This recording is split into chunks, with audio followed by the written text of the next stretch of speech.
Teman-teman, hari ini kita akan fokus membahas tentang bagaimana sih sebenarnya membuat proposal PKM. Hari ini materinya nggak main-main, worth it banget. Kupas tuntas proposal itu dari kita nanti mempelajari perbedaan pedoman PKM 2022 dan 2023, lalu memaksimalkan penyusunan ide setiap bidang PKM, hal-hal yang harus diperhatikan dalam penyusunan proposal PKM, aspek-aspek penilaiannya, kriteria proposalnya tadi pasti ada akan bedah proposal juga mungkin dari kakak-kakak pemateri dan juga tips trik untuk lolos pendanaan. Oke, jadi hari ini super spesial. Teman-teman siapkan energinya dan siapkan pertanyaan-pertanyaan menarik buat para pemateri hari ini. Nah, hari ini sudah hadir juga kakak-kakak yang akan memberikan materi dari... Halo Mas Hanif. Wah, Mas Hanif udah hadir. Halo Mas Ahmad Hanif. Halo Nabila, suara aku Ih, dengar nggak ya? kedenger banget, jelas. Oke, oke. Makasih ya Mas Hanif udah datang. Ya, Terus ada Mbak Zuhra ya, Zuhra Nurzauja, oh Zura juga udah hadir di sini. Halo, Halo halo. Mbak Zura, halo. Oke, pemateri-pematerinya udah siap semuanya. Dan tentunya di sini juga teman-teman semua udah siap, udah ada 50 anak nih. Wow, asik. Dan mungkin akan terus bertambah. Oke, teman-teman semuanya, untuk materi untuk susunan acara pada malam hari ini adalah nanti kita akan materi pertama dulu dari Mas Ahmad Hanif. Mas Ahmad Hanif ini akan menceritakan tentang dasar-dasar PKM, mulai dari pedomannya, lalu mungkin juga bagaimana menyusun idenya dan hal-hal yang penting banget diperhatikan dalam proposal. Sedangkan nanti Mbak Zura akan fokus bagaimana tentang penilaian dan juga kriteria proposal yang baik, serta tips triknya. Gitu. Kemudian nanti akan ada Q&A, jadi teman-teman silahkan mempersiapkan pertanyaannya dan nanti akan ada penutupan. Kayak gitu aja teman-teman, mungkin udah nggak sabar ya mau kenalan sama kakak-kakak pembicara nih. Untuk yang pertama materinya adalah dari Mas Ahmad Hanif. Mas Ahmad Hanif ini suhu ya, mentornya dari Sains Hunter Indonesia dan mungkin bisa dibilang suhunya PKM. Kenapa aku bilang suhunya PKM? Karena udah ikutan PKM selama 4 tahun. Benar ya Mas Ahmad Hanif ya? iya 3 tahun lah. Selama 3 tahun, oke. 3 tahun dan meraih 4 medali emas dan juga banyak prestasi lainnya loh teman-teman. Jadi Mas Ahmad Hanif ini tahun 2018 mengikuti pendanaan proposal PKM PSH menjadi finalis PIMNAS. Langsung jadi finalis PIMNAS ya tahun pertama ya. Tahun pertama finalis PIMNAS 31 di UNY, medali emas poster bidang PKM PSH, medali emas presentasi bidang PKM PSH. Tahun 2019 Mas Ahmad Hanif masih lanjut membuat proposal PKM PSH dan PKMM. Nah, udah mulai bercabang nih teman-teman. Jadi yang mau ikutan berbagai macam PKM, nanti langsung tanya aja sama Mas Ahmad Hanif ini, juga mendapatkan medali emas poster dan PKM PSH. Di tahun 2020, Mas Ahmad Hanif langsung menjadi fasilitator untuk PKM Center UGM dan juga panitia PIMNAS di 33 UGM dan 2021 menjadi koordinator fasil di PKM Center, teman-teman. Oke, karena nggak sabar, mungkin bisa lanjut aja ya, Mas Ahmad Hanif udah siap untuk kasih materi ke kita semua. Sudah. Oke, silahkan Mas Ahmad Hanif. Waktu dan tempat Oke, kami persilahkan. aku izin share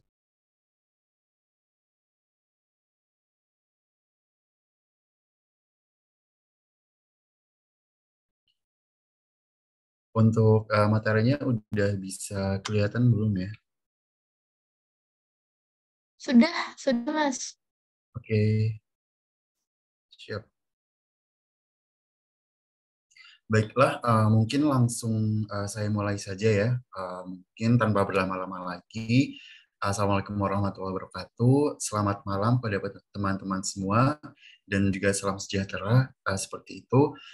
Saya sangat berterima kasih dan juga sangat apa ya, sangat apa sangat bangga dengan antusiasme teman-teman dari seluruh Indonesia ini karena pada malam minggu ini yang notabene mungkin teman-teman yang lain sedang main ataupun malmingan seperti itu ya. Tapi teman-teman tetap antusias untuk apa namanya ngambis dengan PKM seperti itu. Nah, pada malam hari ini saya akan memaparkan terkait pengenalan bidang PKM seperti itu, dan juga nanti di situ ada beberapa apa namanya ada beberapa isinya, ada beberapa tahapan. Yang pertama itu terkait dengan perbedaan dari PKM tahun lalu dan juga tahun 2000 terakhir adalah apa namanya hal-hal penting dalam penyusunan proposal. Lama-lama lagi ya dilanjutkan untuk selanjutnya. Nah, mungkin perkenalan lagi singkat aja, saya Ahmad Hanif, merupakan sarjana antropologi budaya Universitas Gadjah Mada. Nah, untuk pengalaman PKM ini sabar ya teman-teman. Jadi saya menyusun proposal itu ketika tahun 2017, di mana waktu itu saya masih mahasiswa baru, sehingga bagi teman-teman di sini yang apa namanya mahasiswa baru seperti itu dan juga apa namanya seperti tidak ada gambaran tentang PKM, jangan khawatir teman-teman, saya juga dulu pas awal penyusunan proposal seperti itu. Dan tetap apa ya pengen mengembangkan diri lagi di tahun selanjutnya hingga PIMNAS di tahun 2021 seperti itu. Kemudian lanjut kepada materi ya untuk perbedaan PKM tahun 2022 dan juga tahun 2023 ini. Ya, nah pertama ini terkait dengan pelaksanaan waktu di PKM 2022. Untuk waktunya itu hanya 3 sampai 4 bulan, sedangkan di tahun ini ada 4 sampai 5 bulan. Nah, ini teman-teman perhatikan lagi ketika menyusun jadwal kegiatan di proposal ya, teman-teman. Nanti kan ada jadwal kegiatannya. Nah, itu sesuaikan dengan apa namanya waktu PKM 2023 ya, ini 4 sampai 5 tahun. Kemudian juga proposal pendanaan di tahun lalu itu ada 5 sampai 7 juta dengan maksimal itu 1,75 juta dari perguruan tinggi. Sedangkan untuk proposal di tahun ini ada 6 sampai 10 juta dan maksimal itu 2 juta dari perguruan tinggi dalam bentuk in cash dan juga in kind. Nah, ini juga diperhatikan teman-teman di apa namanya jadwal dan juga apa namanya dana ataupun rincian pendanaan PKM seperti itu. Kemudian untuk luaran wajibnya di PKM tahun lalu itu hanya 3 luaran wajib, yakni laporan kemajuan, laporan akhir, dan juga laporan per bidang. Nah, sedangkan untuk tahun ini itu ada 4, yakni nambah 1 ya teman-teman. Selain dari laporan kemajuan, laporan akhir, dan juga laporan per bidang, ini ditambah ada luaran wajib berupa media sosial ataupun sosial media berupa Instagram, kemudian Twitter, kemudian juga TikTok, YouTube, Facebook, dan media sosial yang lain seperti itu. Dan juga PKM penerapan IPTEK ini maksimalnya itu ada 100. Nah, ini kan mereka kan melakukan apa namanya memiliki mitra ya teman-teman. Jadi untuk mitranya itu maksimal itu jaraknya itu 100 km dari kampus. Ini untuk tahun lalu. Sedangkan untuk tahun ini maksimalnya itu ada 200 km dari kampus di mana tim atau kampus tim itu melaksanakan PKM seperti itu. Kemudian yang terakhir adalah tidak ada biaya belanja promosi medsos ataupun AdSense. Sedangkan di tahun ini ada biaya promosi medsos yang bisa dimasukin di RAB teman-teman. Nah, ini maksimal untuk biaya AdSense-nya itu ada 500.000 seperti itu.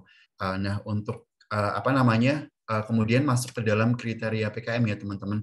Nah, untuk kriteria PKM sebenarnya tidak banyak ada perubahan dari tahun sebelumnya seperti itu.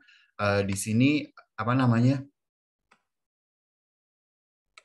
masih relatif sama kecuali yang tadi dana dan juga luarannya. Nah, yang pertama ini ada PKM RE dan RSA ataupun PKM riset ya teman-teman. Untuk kriteria keilmuannya itu sesuai dengan bidang. Nah, sesuai dengan bidang misalkan RE meneliti tentang apa namanya bahan kimia, nah itu harus ada dari kimia ataupun biologi. Dan kemudian misalkan RSH meneliti tentang kebudayaan seperti itu. Nah itu diutamakan ada yang dari background misalkan sosiologi, antropologi, dan ilmu budaya lainnya, dan lain sebagainya seperti itu. Kemudian untuk pendidikannya itu bisa D3, D4, dan juga S1, jumlah mahasiswanya masih sama seperti tahun kemarin, 3-5 mahasiswa, dan juga untuk pendanaannya itu total ada 6-10 juta seperti itu. Nah, untuk luaran wajibnya itu laporan kemajuan, laporan akhir, dan juga artikel ilmiah, dan terakhir tentunya akun media sosial. Kemudian untuk PKM kewirausahaan. Nah, di sini teman-teman tidak harus sesuai dengan bidang ilmu. Jadi bisa dari semua bidang ilmu bisa mengajukan PKMK ini seperti itu. Nah, kolaborasi lintas bidang ini sangat dianjurkan ya di dalam PKM seperti itu. Dan untuk luaran wajib dari PKM kewirausahaan ada laporan kemajuan, laporan akhir, produk usaha, dan juga akun media sosial pastinya. Kemudian yang ketiga ada PKM PM atau PKM pengabdian kepada masyarakat. Nah, di PKM pengabdian kepada masyarakat ini juga tidak harus sesuai dengan bidang keilmuan, dan juga di kolaborasi lintas bidang itu sangat dianjurkan juga. Kemudian untuk keluarannya itu ada laporan kemajuan, laporan akhir, buku pedoman mitra, dan juga akun media sosial tentunya. Kemudian PKM penerapan iptek. Nah, ini untuk luarannya itu ada laporan kemajuan, laporan akhir, pedoman mitra, dan juga akun media sosial. Nah, ini untuk perbedaan antara PKM PM dan juga PKM PI nanti akan saya jelaskan lebih lanjut ketika penjelasan per bidang ya teman-teman. Kemudian ada PKM Karsa Cipta atau AC. Nah, ini juga harus diutamakan sesuai dengan bidang keilmuan seperti itu. Kemudian untuk luarannya ada laporan kemajuan, laporan akhir, kemudian prototipe ataupun produk fungsionalnya saja seperti itu. Jadi produknya itu belum siap jadi atau siap dikomersilkan. Kemudian yang terakhir ada akun media sosial. Kemudian karya inovatif atau PKMKI ini juga harus sesuai dengan bidang. Kemudian untuk luarannya selain 2 wajib ada produk fungsional skala penuh ataupun perbedaannya dengan PKMKC adalah produknya itu sudah siap dikomersilkan atau siap dipakai seperti itu. Kemudian ada PKM video gagasan konstruktif atau VGK itu selain laporan ada video yang diunggah di YouTube dan juga akun media sosial. Jadi di sini bisa diperhatikan lagi ya teman-teman selain nantinya misalkan akun media sosialnya berupa YouTube berarti bisa menggunakan dua akun yang berbeda seperti itu. Kemudian PKM gagasan futuristik tertulis atau PKM GFT. Nah, ini harus sesuai dengan bidang ilmu juga. Untuk keluarannya itu hanya artikel gagasan dan juga PKM artikel ilmiah itu untuk PKM GFT dan juga AI itu mendapatkan insentif langsung sejumlah 2,5 juta ya teman-teman. Nah, ini untuk PKM AI untuk keluarannya hanya artikel ilmiah saja. Nah, untuk PKM artikel ilmiah ini juga tidak masuk ke dalam PIMNAS ya teman-teman. Jadi tidak melalui serangkaian perlombaan di PIMNAS atau Pekan Ilmiah Mahasiswa seperti itu. Nah, kemudian selanjutnya terkait dengan akun media sosial tadi. Nah, ini bagi seluruh mahasiswa yang mengajukan PKM ataupun nantinya sudah didanai seperti itu wajib membuat keluaran berupa akun media sosial PKM yang tentunya dibuat khusus oleh kelompok PKM dengan nama akun terkait dengan topik PKM. Misalkan mungkin nama judulnya, subjudulnya seperti itu ataupun mungkin nama produknya di di PKMK seperti itu ataupun PKMKC dan PKMKI ataupun nama mitra dan juga pengabdiannya seperti itu dan lain sebagainya sesuai dengan kegiatan topik PKM teman-teman masing-masing. Nah, untuk akun tersebut itu diisi dengan konten edukasi PKM tentunya berupa video, gambar dan juga hal-hal lain yang edukatif terkait dengan PKM untuk tujuan itu publikasi ataupun promosi pelaksanaan hasil kegiatan PKM kepada halayak luas seperti itu.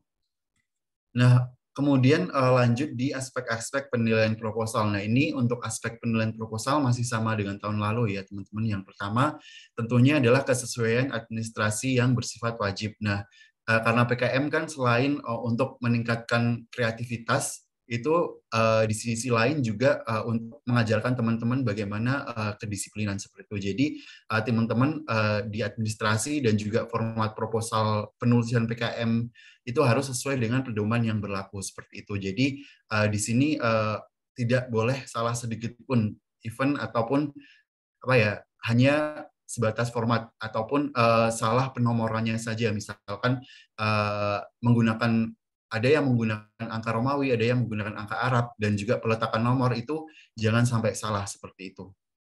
Kemudian kesesuaian program yang diajukan dengan bidang PKM yang dipilih. Nah, ini juga hati-hati teman-teman. Kadang kan teman-teman apa namanya mengarah ke PKM tertentu terlebih dahulu tanpa apa namanya tanpa mempertimbangkan dulu tema PKM teman-teman itu sebenarnya itu lebih cocok yang mana sih kayak gitu. Misalkan seharusnya lebih cocok ke bidang PKM PM, ternyata teman-teman karena pengen yang riset digunakan di riset kayak gitu. Nah, ini jangan sampai salah ya teman-teman, dari awal harus sudah didiskusikan terlebih dahulu dengan tim dan juga dengan dosen pendamping seperti itu, dan juga baca lebih rinci ketentuan-ketentuannya dan juga sifat-sifat dari tiap apa namanya bidang PKM seperti itu. Kemudian di tahap kedua baru setelah tahap satu lolos, kemudian dimulailah tahap penilaian kedua. Nah, ini merujuk kepada tingkat kreativitas program yang diusulkan. Seberapa besar sih kreativitasnya ataupun keunikan proposal teman, terutama dari sisi substansinya ya teman-teman. Nah, di sini kalau menurut saya pribadi kreativitas itu apa namanya dinilai dari segi kebermanfaatan. Bagaimana sih ide dari teman-teman itu memang bermanfaat nantinya untuk masyarakat luas ataupun mitra ataupun apa namanya ataupun pihak lain seperti itu. Kemudian juga keterulangan topik. Nah, ini juga sangat sering terjadi di PKM hingga di PIMNAS ya teman-teman. Jadi sebisa mungkin teman-teman jangan mengulang topik yang PKM ataupun PIMNAS yang telah juara ataupun telah diajukan di tahun sebelumnya seperti itu. Karena nantinya juri mungkin akan apa namanya sudah mengetahui terkait dengan topik yang diulang tersebut. Jadi lebih berhati-hati lagi dan usahakan ada keunikan tersendiri meskipun nantinya teman-teman apa namanya mengulang topik yang sama, tetapi ada perbedaan ataupun ada kreativitas lebih lanjut dan keunikan lebih lanjut dari apa namanya kegiatan teman-teman. Kemudian bobot tantangan intelektual dan menekankan pada aspek kreativitas ataupun aspek substansial seperti itu. Nah, ini juga hal-hal yang penting dalam proposal PKM. Nah, seperti yang saya paparkan tadi, karena PKM ini juga melatih kedisiplinan ataupun taat aturan dari teman-teman, jadi hal-hal penting, hal yang apa namanya, hal yang selain substansi yang harus diperhatikan itu ada beberapa hal, seperti panjang judul PKM itu maksimal 20 kata, kemudian juga tidak boleh menggunakan singkatan ataupun akronim yang tidak sesuai dengan topik usulan. Nah, nantinya itu sangat disayangkan. Misalkan teman-teman menggunakan akronim, ternyata di judul dan juga di isi itu ditakutkan akan memberikan persepsi yang berbeda kepada reviewer seperti itu. Jadi diusahakan judul dan juga isi itu sama. Misalkan teman-teman mau menggunakan akronim ataupun suatu produk yang apa namanya nama produk itu akronim, diusahakan ada kesesuaian dengan isi proposal PKM teman-teman.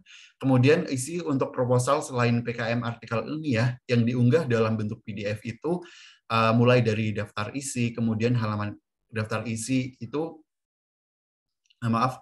Jadi untuk apa isian dari proposal PKM selain PKM AI itu ada daftar isi, kemudian juga halaman inti. Halaman inti itu dari bab 1 hingga daftar pustaka itu maksimalnya 10 halaman dan juga ada lampiran. Jadi yang maksimal 10 halaman itu hanya dari bab 1 sampai daftar pustaka ya teman-teman. Kemudian untuk PKM AI itu ada isi artikel, itu halaman judul, halaman inti, dan hingga daftar pustaka itu maksimal itu 15 halaman dan juga minimal 8 halaman.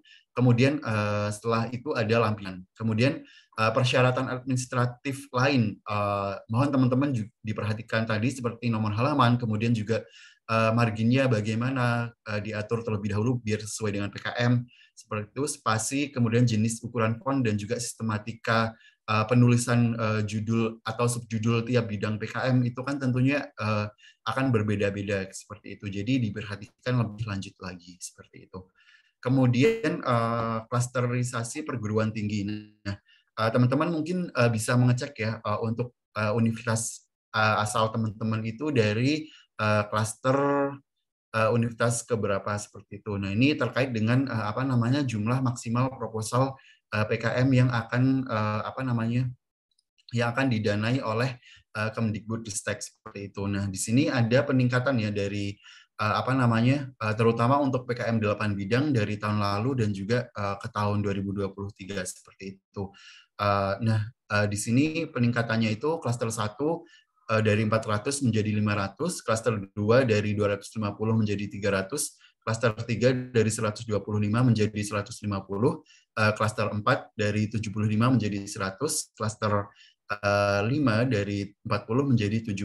Nah, untuk PKM-AI dan PKM-GFT ini masih sama dengan tahun sebelumnya. Jadi, teman-teman memiliki kesempatan yang lebih besar untuk didanai dibandingkan tahun sebelumnya. Jadi, saya harap teman-teman tetap antusias untuk mengikuti ataupun melaksanakan serangkaian yang sekarang ini adalah pengajuan proposal ya, teman-teman.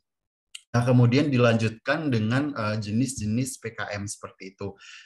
Yang pertama adalah ada PKM 8 bidang. Yang pertama ada PKM riset eksakta. Nah, untuk riset eksakta ini gimana sih? Nah, untuk riset eksakta ini bertujuan untuk melatih mahasiswa untuk mengungkap hubungan sebab akibat, kemudian aksi reaksi kimia, kemudian rancang bangun, kemudian juga eksplorasi, kemudian materi alternatif, kemudian juga desain produk alternatif, kemudian blueprint dan sejenisnya atau identifikasi senyawa kimia aktif seperti itu. Jadi di sini adalah intinya adalah melakukan analisis terkait apa namanya kegiatan-kegiatan tadi seperti itu.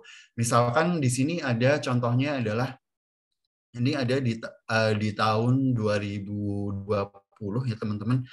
Ada di tahun 2021 itu analisis dinamika garis pantai Pulau Jawa menggunakan big data penginderaan jauh dengan kecerdasan buatan berbasis komputasi awan. Nah, di sini teman-teman itu nggak harus apa namanya eksakta itu nggak harus melakukan apa namanya ekstraksi di laboratorium seperti itu, tapi sesuai dengan apa namanya bidang ilmu teman-teman seperti itu. Nah, ini bisa dijadikan apa namanya proposal PKM RE ataupun kalau ada yang di apa namanya di laboratorium mungkin bisa yang ini inovasi formula metformin terinkorporasi glucose response microparticle yang terhantarkan melalui dissolvable microneedle sebagai peningkatan efektivitas terapi diabetes mellitus tipe 2.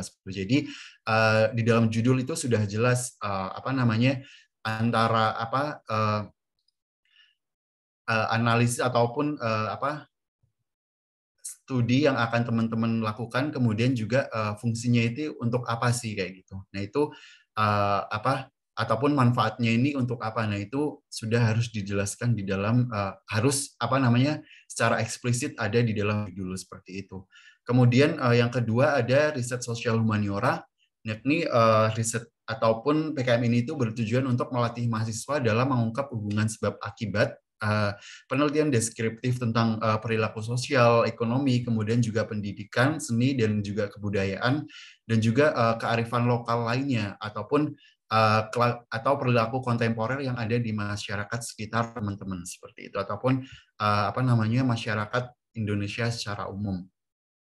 Nah, di sini apa namanya contohnya ada Zoom Hit, studi pelanggaran ekspektasi dalam hubungan interpersonal mahasiswa baru tahun 2020 melalui virtual meeting selama masa pandemi. Kemudian juga di sini ada menelisik sensibilitas kultur adat suku Tengger dan potensinya sebagai pengembangan cultural healing tourism seperti itu. Jadi sebisa mungkin seperti di PKM RE tadi, bahwa untuk PKM RS-nya juga sama,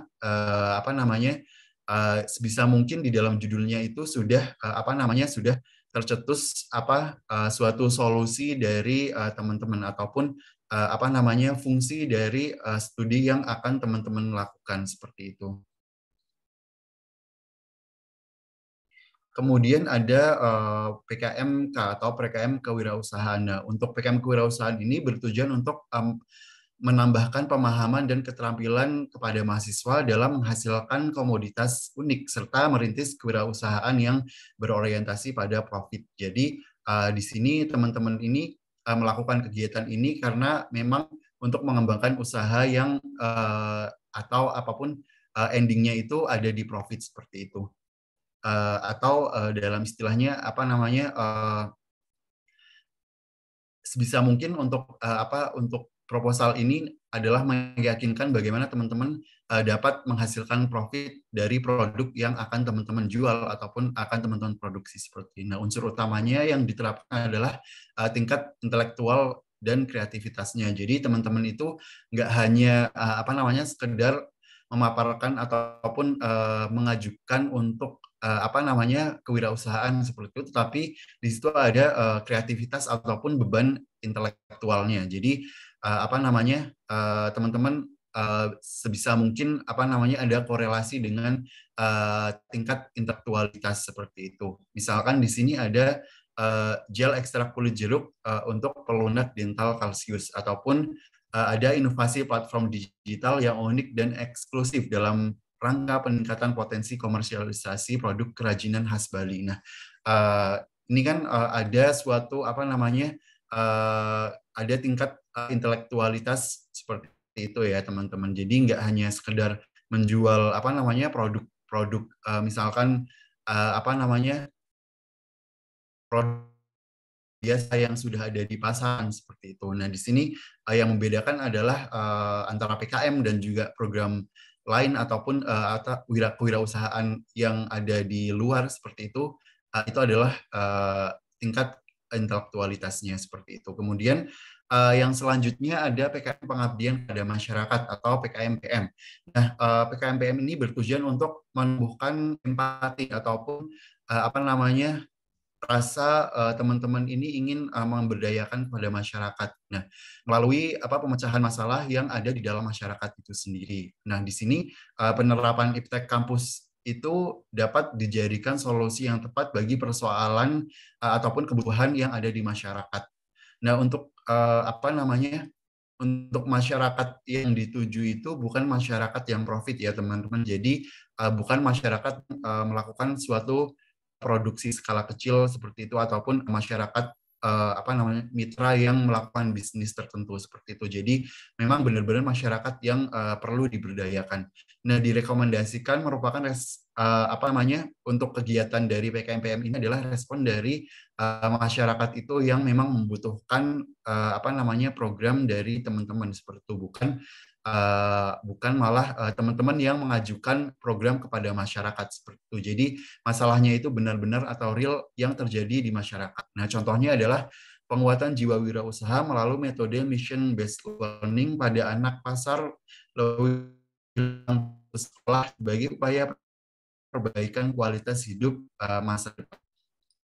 Kemudian di sini juga ada beternak ayam bahagia, peningkatan keterampilan di bidang peternakan warga binaan lembaga pemberdayaan kelas 2B di Kabupaten Sleman, Daerah Istimewa Yogyakarta. Nah, untuk masyarakat non-profitnya itu apa sih? Nah, ini bisa ada warga binaan seperti itu. Bisa juga ibu PK seperti ataupun kelompok anak-anak yang putus sekolah seperti ataupun karang taruna yang mereka itu tidak melakukan suatu bisnis tertentu seperti itu. Kemudian ada PKM PI. Nah, ini PKM penerapan IPTEK ini hampir sama dengan PKM PM ya teman-teman. Di situ ada mitra, tetapi bedanya adalah bahwa untuk PKM penerapan IPTEK itu membuka wawasan IPTEK mahasiswa terhadap persoalan yang dihadapi oleh dunia usaha ataupun usaha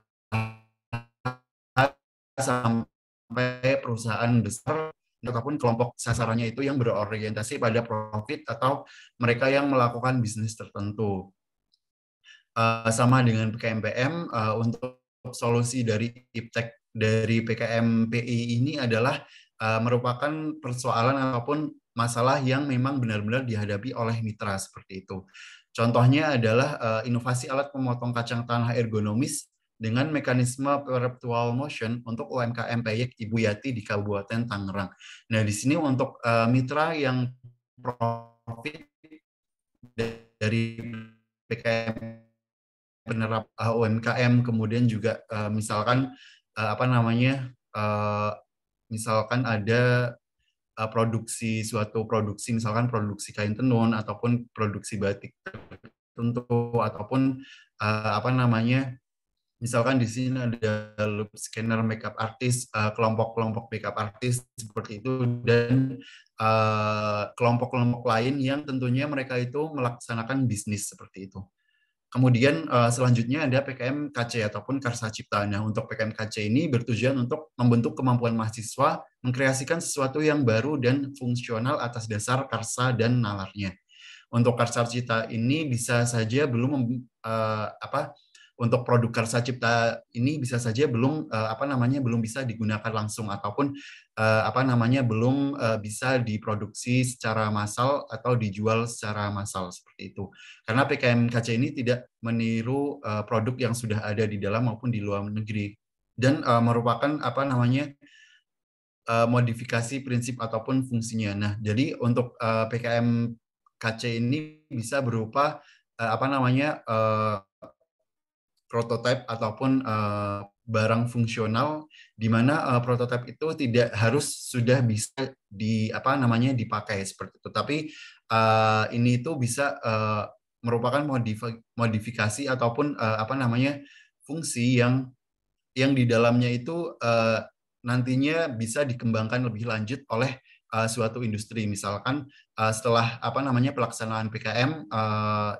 pelaksanaan PKM berakhir seperti itu, nantinya alat itu akan dikembangkan lagi oleh industri, ataupun prototipe itu akan dikembangkan lagi oleh industri menjadi barang yang siap pakai dan lain sebagainya seperti itu. Jadi memang untuk PKM Karsa Cipta ini belum dapat digunakan. Misalkan ada flash detector serangan jantung koroner berbasis deep learning dan IoT untuk pertolongan cepat tanggap bagi penderita seperti itu. Kemudian juga ada alat preventif hipertensi dan hiperkolesterolemia bagi penderita stroke, terintegrasi Internet of Things dengan klasifikasi metode machine learning. Nah, di sini memang karena penekanannya itu prototipe, jadi alatnya itu masih sangat general ya, teman. Hanya misalkan fungsinya untuk pertolongan cepat tanggap bagi penderita seperti itu. Jadi masih kayak sangat general.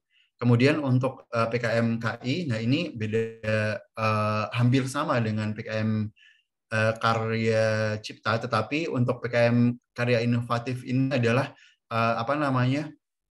barangnya itu sudah jadi atau skalanya itu penuh 1:1, dan nantinya adalah siap dipasarkan seperti itu. Nah, untuk untuk produk dari PKMKI ini adalah barang tersebut itu merupakan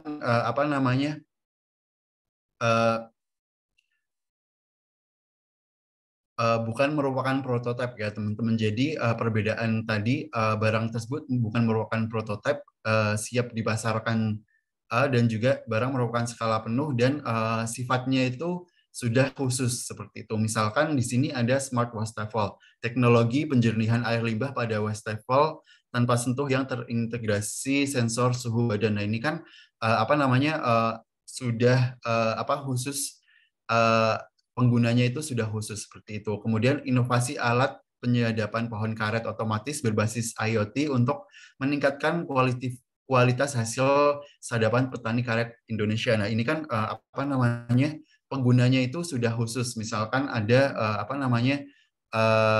petani penyadap pohon karet seperti itu. Nah, kemudian yang selanjutnya ada sistematika proposal PKM 8 bidang ya, teman-teman. Maaf, ini masih keliru seperti itu. Jadi Di sini untuk bab satunya itu ada pendahuluan. Nah, pendahuluan itu berisi apa namanya latar belakang latar belakang teman-teman mengusulkan apa namanya ide PKM, kemudian juga ada rumusan masalah, kemudian juga ada manfaat dan juga ada luaran seperti itu. Nah, ini nanti bisa apa namanya dibaca lagi secara rinci di pedoman PKM per bidang. Kemudian ada tinjauan pustaka untuk PKM RE, RSH, dan PKM PI, KC, dan juga KI. Nah, untuk tinjauan pustaka ini biasanya berisi terkait dengan teori-teori yang digunakan ataupun konsep-konsep yang digunakan dalam membangun penelitian ataupun membuat produk karsa ataupun karya seperti itu.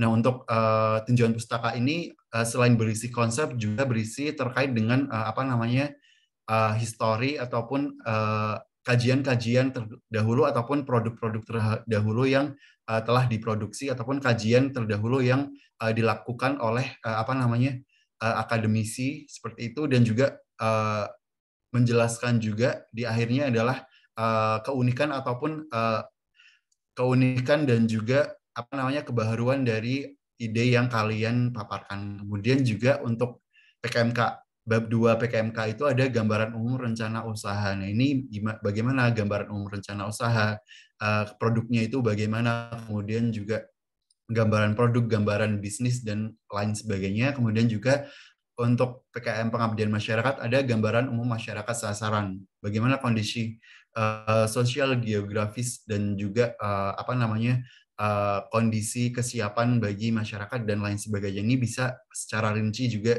per bidang. Kemudian juga untuk bab 3 ada metode riset. Nah, untuk terutama untuk PKM RE dan juga RSH.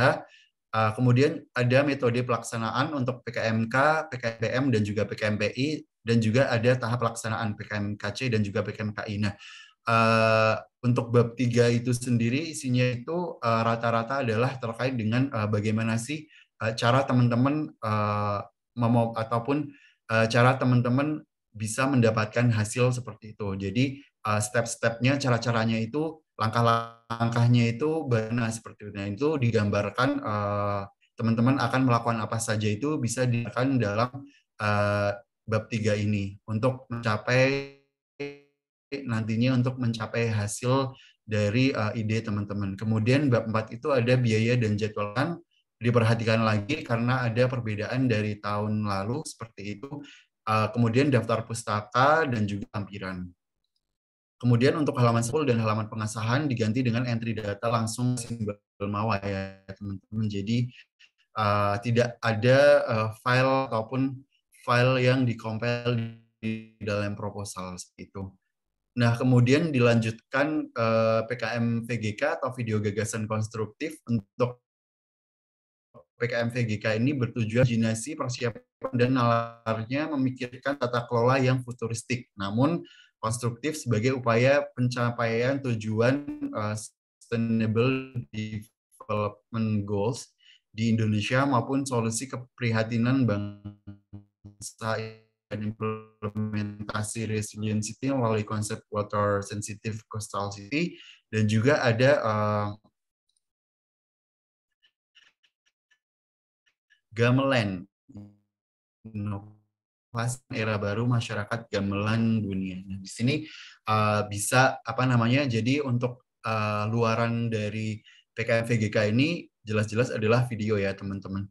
Nah, untuk apa namanya? Sistematika proposal PKM VGK ini ada daftar isi, kemudian bab 1 pendahuluannya tadi masih sama dengan yang tadi, ada bab 2-nya adalah skenario konten, itu berisi terkait dengan ide, kemudian juga sinopsis panjang, rancangan treatment, kemudian juga rancangan naskah skenario-nya. Kemudian juga ada tahap pelaksanaan. Nah, tahap-tahap pelaksanaan ini apa sih step-stepnya untuk nantinya ada video itu dapat diproduksi. Kemudian juga tentunya bab 4 ada biaya dan jadwal kegiatan, daftar pustaka, dan juga lampiran. Kemudian ada PKM GFT atau gagasan futuristik tertulis. Nah, ini bertujuan untuk meningkatkan daya imajinasi mahasiswa dalam respons tantangan zaman. Nah, umumnya berupa konsep, perubahan dan atau pengembangan dari berbagai aspek apa namanya masalah bangsa kemudian juga bersifat futuristik dan juga jangka panjang, tapi berpotensi untuk direalisasikan. Jadi ingat teman-teman, untuk proposal PKMK ini tidak perlu yang apa namanya out of the box banget, tetapi intinya adalah bersifat futuristik, tetapi ada potensi untuk direalisasikan seperti itu. Contohnya ada socio-ecological zoning based co-management, solusi terintegrasi perlindungan kawasan hutan di masa depan pasca pembangunan IKN. Nah ini kan apa namanya memang untuk topiknya itu masih hangat tentang IKN seperti itu, tapi di masa depan juga masih dibutuhkan dan potensi untuk direalisasikan seperti itu. Kemudian untuk sistematika proposal PKM-GFT ada daftar isi, kemudian bab 1 pendahuluan, bab 2 itu gagasan, bab 3 langsung kesimpulan, daftar pustaka dan juga lampiran. Kemudian ada artikel PKM AI ataupun artikel ilmiah. Nah, ini bertujuan untuk memberi pengalaman mahasiswa menghasilkan karya tulis ilmiah, merupakan program penulisan artikel ilmiah yang bersumber dari hasil kegiatan akademik dari teman-teman sendiri. Misalkan di bidang pendidikan, misalkan dari tugas-tugas perkuliahan teman-teman, ataupun penelitian atau pengabdian kepada masyarakat. Misalkan ada studi kasus, kemudian juga praktik lapangan, kemudian juga KKN, ataupun teman-teman yang tahun lalu sudah melaksanakan PKM, ini bisa dijadikan artikel ilmiah. Kemudian juga bisa magang seperti itu, yang merupakan hasil kerja dari kelompok. Untuk PKMI ini tidak boleh menggunakan naratif review ya teman-teman, jadi harus original artikel seperti itu. Nah nantinya untuk PKMI ini tidak masuk ke PIMNAS, tapi masuk ke proceeding program kreativitas mahasiswa dan juga mendapatkan insentif sebanyak 2,5 juta seperti itu. Nah, untuk sistematika proposal PKMI ini ada judul, kemudian juga identitas pengusul, abstrak dalam bahasa Indonesia dan juga abstrak dalam bahasa Inggris. Ada pendahuluan, kemudian juga metode, kemudian hasil dan pembahasan, dan juga kesimpulan, ucapan terima kasih, kontribusi penulis, daftar pustaka, dan juga lampiran seperti itu. Nah, untuk apa namanya info lebih lanjut bisa dicek pedoman PKM yang terbaru ya teman-teman. Di situ ada pedoman umum dan juga ada pedoman tiap bidang seperti itu. Nah, ini bisa dicek secara rinci teman-teman. Misalkan mau menulis proposal bidang PKM apa, itu bisa apa namanya bisa dibaca lagi secara rinci di tiap bidangnya seperti itu. Kemudian mungkin yang terakhir dari saya, kunci penulisan proposal PKM. Nah, di sini patuhi yang pertama yang akan saya ucapkan ataupun yang kunci dari proposal PKM itu sendiri adalah patuhi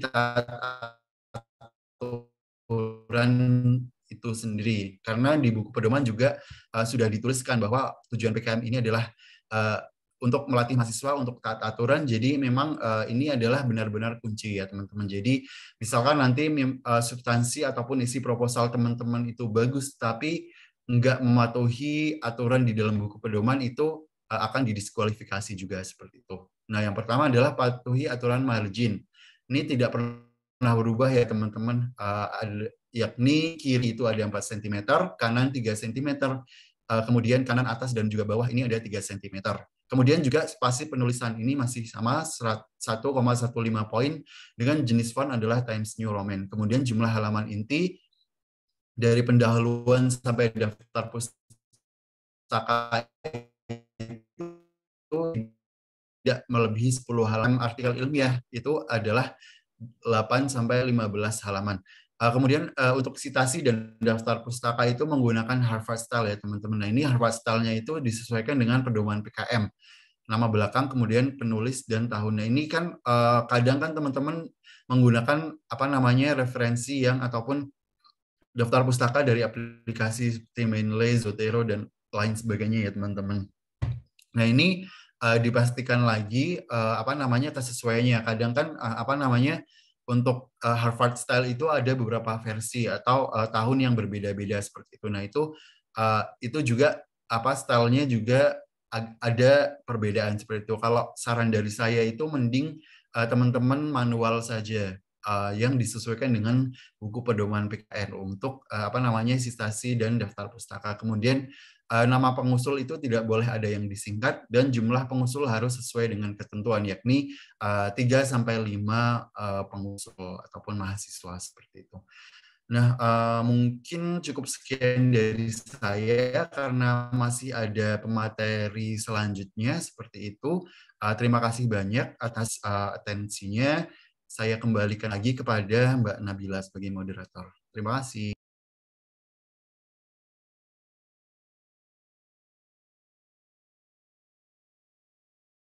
Iya, oke. Terima kasih Mas Hanif, materinya jelas banget ya teman-teman. Tadi udah dijelasin tentang eh, dasar-dasar PKM, lalu juga tentang aturan-aturan dasarnya, juga mungkin tentang kategorinya. Nah, selanjutnya adalah Mbak Zura, nanti langsung banyak fokus kepada penilaian dan juga gimana sih proposal yang nanti akan didanai. Halo Mbak Zura. Halo. Zura udah hadir ya. Oke, teman-teman semua, Mbak Zura ini nggak kalah kerennya dari Mas Mas Hanif. Kalau Mbak Zura ini dari apoteker ya, dari farmasi yang akhirnya banyak sekali mencoba dan berprestasi di bidang PKMRE. Nah, ini saya izin share, chiefnya dulu ya teman-teman.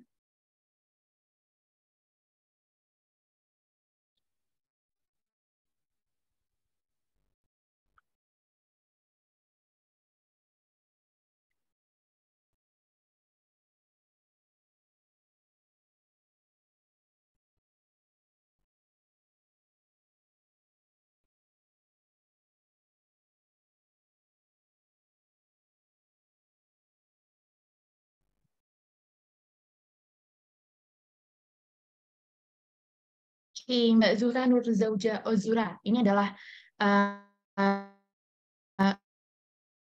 dari kakak dari SHI yang kemudian mendapatkan 2 medali perak presentasi PKMRE dan 2 medali perunggu poster PKMRE dari Universitas Gajah Mada dan fokus di bidang farmasi. Nah, ini prestasinya banyak sekali ya di international competition. Ada pernah menjadi pemenang dari Online Scientific Poster Competition IPSF Pro 2020. Lalu juga di PKM pernah mendapatkan 2 medali perak presentasi PKMRE dan 2 medali perunggu poster PKMRE. Nah, udah nggak sabar ya, langsung ketemu aja sama Mbak Zuranya. Silahkan Mbak Zura sudah siap untuk memberikan materi untuk kita semua. Oke. Oke, Oke, silahkan Mbak Zura. Oke, terima kasih Mbak Nabila. Selamat malam teman-teman. Mungkin share screen saya udah kelihatan belum ya, Mbak? Sudah. Oke, sip. Kalau sekarang udah juga kan? Iya, sudah juga. Oke. Oke, mungkin kita langsung aja ya masuk ke dalamnya persiapan proposal PKM ini. Jadi tadi nama saya Zuhra. Sekarang sudah bekerja sih ya. Jadi saya lulus dari apoteker tahun kemarin, tahun 2022, dan sekarang alhamdulillah sudah bekerja. Nah, terus habis itu saya dimintai tolong untuk melakukan menjadi mentor buat di PKM Science Center Indonesia ini. Nah, terus habis itu mungkin kita langsung aja lanjut ke intinya aja ya. Nah, seperti yang tadi dijelaskan sama Hanif, kan sesuai dengan tujuan dari PKM itu adalah untuk mempersiapkan sumber daya manusia mahasiswa yang berorientasi ke masa depan. Nah, di sini bukan hanya dia itu yang bisa untuk berinovasi, tetapi juga ini tahu dan taat peraturan, kemudian kreatif tadi, dan objektif. Nah, di sini karena disebutkan pertama, jadi otomatis tujuan utamanya juga di tahu dan taat aturan. Jadi teman-teman untuk gimana caranya biar lolos ke pendanaan, yaitu ya taat peraturan. Nah, peraturannya itu di mana? Nah, peraturannya itu udah tertuang di buku-buku ini, buku-buku yang sudah disediakan di Simbawa. Nah, di sini sesuai dengan buku pedoman yang ada di Simbawa juga, itu tuh penilaian proposal ada 2 tahap ya. Nah, tahap pertama itu tahapan secara administrasi. Nah, di administrasi itu apa aja aspeknya yang perlu diperhatikan atau dinilai. Nah, yang pertama itu adalah kesesuaian antara persyaratan administrasi yang bersifat wajib.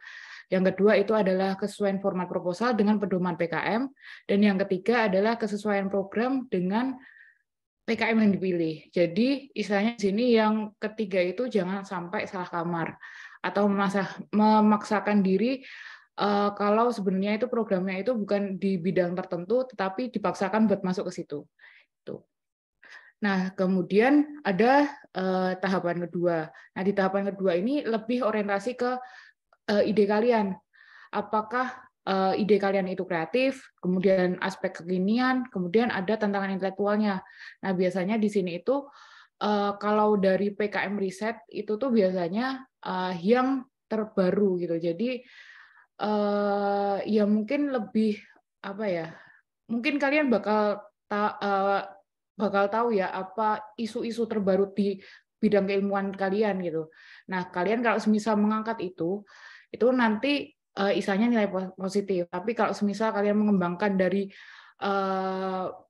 penelitian-penelitian sebelumnya itu juga bisa. Tetapi itu tadi ada aspek kekinian juga. Jadi kalian harus berpikir kreatif bagaimana cara mengcombine ide-ide itu biar terlihat kreatif dan terkini sesuai dengan isu yang ada sekarang ini. Tuh. Nah, kemudian karena kan penilaian proposal kan ada tahap 1 dan tahap 2. Nah, tahap 1 administrasi, kalau misal administrasi lolos kan baru bisa lanjut ke tahap 2. Nah, kalian harus menitik beratkan dulu di administrasinya. Jadi ide kalian sudah matang, ya administrasinya harus diimbangi gitu. Nah, caranya gimana? Yang pertama itu tentang kriteria pengusul. Nah, di kriteria pengusul ini kan ada berbagai tahapan ya, ada berbagai ini ya kriteria ya. Kalau secara umumnya adalah yang pertama itu tadi mahasiswa aktif yang terdaftar di PDD Dikti. Nah, ini tuh untuk S1, D3 sama D4. Nah, untuk mahasiswa profesi itu nggak bisa ya, teman-teman. Nah, kemudian nama yang tercantumkan waktu kalian mendaftarkan diri sebagai anggota PKM itu sesuai yang ada di PDD Dikti, yaitu nama panjang ya kalau nggak salah, nama panjang yang nggak boleh disingkat. Nah, jadi kalian harus mencantumkan sesuai itu. Yang kedua adalah kelompok peneliti yang berjumlah 3-5 mahasiswa. Nah, di sini kelompoknya itu untuk menentukan kelompok itu juga perlu ada pertimbangan teman-teman. Ada suatu bidang PKM yang mengharuskan dia itu nggak harus linear loh antara kelompok anggotanya dengan si judulnya atau programnya. Nah, tapi ada beberapa bidang PKM yang harus ada mungkin ketua atau anggotanya itu linear dengan programnya. Jadi harus hati-hati juga di sini. Nah, terus yang nomor 3 itu adalah pengusul dapat berasal dari berbagai prodi atau prodi yang sama. Nah, ini tadi yang aku baca dari buku pedoman juga, itu diusahakan kalau bisa kolaboratif, karena mungkin itu ada nilai tambahnya ya, karena kita bisa menganalisis dari berbagai sisi gitulah ya, dari sisi keilmuan. Nah, terus keempat itu adalah keanggotaan minimal dari 2 angkatan. Kalau dari buku pedoman ini tujuannya untuk bisa meregenerasi pada tahun sesudahnya. Jadi nggak terputus di programmu aja gitu. Bisa lanjut ke program tahun-tahun sebelumnya. Nah, untuk yang kelima itu tadi besar programnya itu yaitu 6-10 juta dan tambahan 2 juta dari perguruan tinggi. Kemudian ini ya persyaratan administrasi terkait persyaratan administrasi wajib yang wajib kalian misalnya yang sebagai tahapan pertama itu supaya kalian lolos. Yang pertama itu adalah tentang tanda tangan.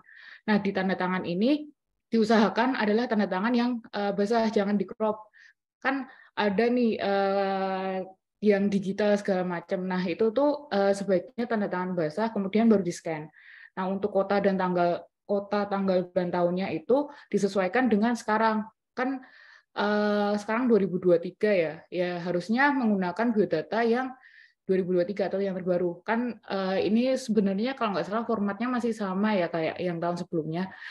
Jadi diusahakan wajib menggunakan biodata baru yang bertanda tangan pada mungkin bulan ini, bulan Februari tahun 2023. Dan jangan sampai bentuk tanda tangannya itu dalam bentuk crop-cropan, karena udah di state di buku pedoman kalau semisal pakai crop-cropan itu bakal nggak lolos di tahapan berikutnya gitu.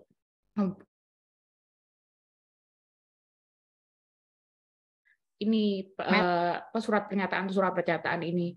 Nah, diusahakan sama persis ya teman-teman ya, bukan sama persis ya, isinya itu tidak ada yang diubah. Jadi kan ini kan surat pernyataan ya, jangan mengubah, kemudian intinya sama persis lah. Kalian tinggal cuma isi nama, terus habis itu pimpinan, ada bidang kegiatan, alamat gitu. Jadi intinya adalah kalian cuma tinggal mengisi. Formatnya itu sama persis itu, sama yang ada di buku pedoman.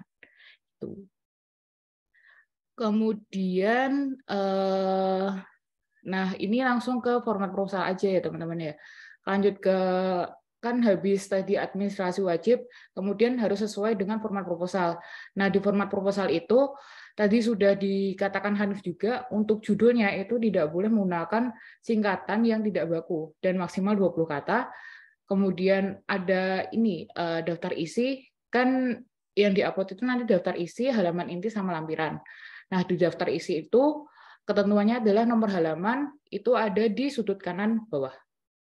Nah, terus habis itu pakai huruf yang Romawi 1, 2, 3 ini seperti yang contoh di PPT. Selanjutnya yang di halaman inti itu ada halaman inti itu dimulai dari bab 1 pendahuluan ya teman-teman. Bab 1 pendahuluan itu halaman 1 sampai halaman terakhirnya itu halaman 10. Halaman 10 itu kalau bisa adalah si daftar pustaka yang terakhir. Istilahnya misal daftar pustakanya yang kalian pakai itu adalah terakhirnya Z, ya udah daftar pustaka terakhirnya Z itu yang terakhir ada di halaman 10 gitu. Nah, itu terus habis itu untuk nomor halamannya itu ada di 1, 2, 3 biasa dan di sudut kanan atas. Nah, untuk proposal overall-nya itu ada Times New Roman 12, kemudian ada harus spasinya 1,15, kemudian justify atau rata kanan kiri, kemudian kertasnya 4, kemudian 1 kolom, kemudian marginnya itu kiri 4, kanan atas bawah 3, kemudian waktu upload-nya nanti pakainya bentuknya PDF, dan pakai nama filenya nanti sudah diatur sebenarnya di buku pedoman, yaitu nama ketua, nama perguruan tinggi, kemudian bidang PKM dalam bentuk PDF. Seperti itu. Nah, kalau dulu timku waktu menentukan marginnya ini kan kadang-kadang ada yang kelewat ya teman-teman ya. Nah, itu kalian bisa menggunakan apa namanya, yang kotak-kotak itu di, aku lupa namanya di Word-nya itu apa, tapi pakai grid di view, kalau nggak di view-nya Word itu ada grid, nah itu dicentang aja, kemudian nanti ada kotak-kotak. Nah, kotak-kotaknya itu kan udah kelihatan nih bagian mana batas-batasnya. Nah, nanti jangan sampai istilahnya kelebihan dari itu. Nah, terus lanjut di sistematika proposal. Nah, di sini kan ada daftar isi, kemudian ada bab 1 pendahuluan, ini buat overall sama semua sih, buat semua PKM itu mesti ada pendahuluan. Kemudian bab 2-nya itu adalah landasan yang melandasi apa, teori-teori yang melandasi atau tentang deskripsi umum tentang apa yang kalian angkat. Kemudian yang ketiga itu tentang bagaimana kalian melaksanakan. Kemudian yang keempat itu tentang biaya dan jadwal kegiatannya. Nah, kemudian ada yang kelima itu nanti daftar pustaka. Nah, yang terakhir adalah lampiran. Nah, mungkin lanjut aja ya ke bab 1. Di bab 1 ini kan pendahuluan ya teman-teman. Jadi aku ambil dari 2 PKM aja. Nah, di sini tuh ada PKM RE sama PKM PM. Nah, di sini dijelaskan di buku pedoman juga, itu adalah bab ini berisi tentang uraian yang RE.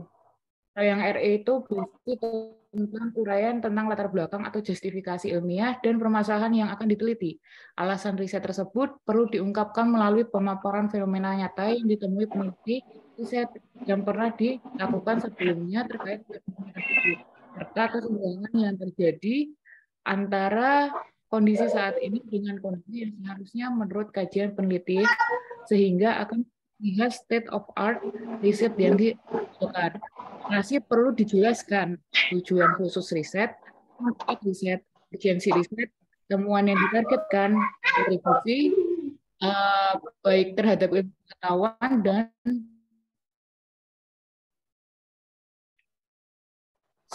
jadi di PKM RE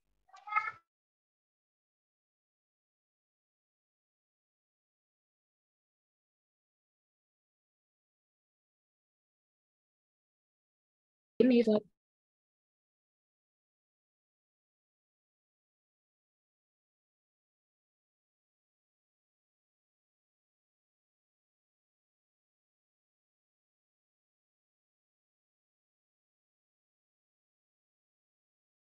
tentang identitas mitra dari program kalian. Nah, itu nanti juga kalian istilahnya tuangkan itu sama seperti kayak di PKMRI tadi. Jadi istilahnya kayak keyword-keyword yang ada di buku pedoman itu kalian jadikan subbab-subbab gitu loh teman-teman. Jadi kalian harus mencantumkan itu supaya apa ya yang diinginkan oleh juri atau reviewer itu udah tercapai gitu loh dari apa yang udah kalian buat. Gitu. Kemudian yang bab 2, mungkin ini langsung aja bab 2 itu kan intinya tentang landasan ya, teori-teori atau temuan-temuan yang udah kalian temukan, kemudian dijadikan landasan dalam penelitian atau program kalian. Nah, ini yang aku ambilnya dari PKMRE. Nah, di PKMRE ini lebih ke temuan peneliti lain ya untuk pustaka acuan sebagai landasan disusunnya proposal. Nah, di sini lain mungkin bisa disesuaikan dengan pedoman yang udah dituangkan ya di pedoman yang udah diupload di ini Simbel Mawar. Kemudian yang ketiga itu tadi ada metode riset ya untuk riset eksakta sama riset sosial humaniora. Nah, untuk yang lainnya ada metode pelaksanaan kalau nggak salah. Nah, di sini kan juga sama kayak yang tadi aku jelaskan di pendahuluan, itu kalian juga memaparkan keyword-keyword yang udah disebutkan di apa ya, di penjelasan dari pedoman itu. Kalau semisal di sini metode riset di keywordnya itu ada waktu dan tempat pelaksanaan, ya kalian harus menyebutkan di subbabnya itu ada waktu dan tempat pelaksanaan. Kemudian ada bahan dan alat yang digunakan, kemudian variabelnya, kemudian tahapannya, kemudian prosedurnya, kemudian istilahnya itu outputnya itu apa, kemudian analisisnya bagaimana, dan bagaimana cara penyimpulan hasil risetnya. Gitu. Jadi kalian harus menjelaskan apa ya sesuai dengan keyword-keyword yang telah istilahnya dituangkan di pedoman PKM. Gitu. Nah, kemudian yang keempat, ada bab 4 itu ada biaya dan jadwal kegiatan. Nah, di sini sudah dicantumkan juga biaya yang nggak boleh istilahnya dimasukkan di RAB. Nah, itu contohnya kayak honorarium, kemudian ada sewa komputer, kemudian ada pembelian alat bahan yang lebih dari 1 juta untuk per itemnya, kemudian ada pembelian penyimpan data, kemudian ada kuota internet, kemudian sewa lisensi, dan istilahnya pencetakan laporan, kemudian ada biaya publikasi yang lebih dari 500.000. Nah, untuk formatnya sendiri, itu kalian harus menyesuaikan juga, istilahnya kalian nggak boleh buat format yang rekapitulasi RAB yang enaknya kayak gini gitu. Tapi disesuaikan dengan di pedoman juga, teman-teman. Nah, di pedoman itu dicantumkan kayak gini. Jadi kalian harus mencantumkan istilahnya untuk bahan apa ya, bukan mencantumkan sih, mengklasifikasikan sesuai dengan yang kalian udah rencanakan di lampiran nanti, itu kan ada istilahnya kayak rencana anggaran yang lebih rinci. Nah, ini tuh istilahnya ringkesannya. Nah, kalian tinggal masukin itu. Gitu. Terus habis itu ada jadwal kegiatan. Nah, di jadwal kegiatan ini juga udah diatur, inginnya kan kayak bar chart gitu kan. Nah, di bar chartnya kayak gini, nanti kalian tinggal diarsir aja sih, diarsir kayak gini. Misal kegiatan satunya itu studi pustaka ya. Studi pustaka, oh ya perlu 1 bulan. Nah, jadi diarsirnya bagian sini, terus habis itu PIC-nya siapa gitu. Tinggal ditulis aja.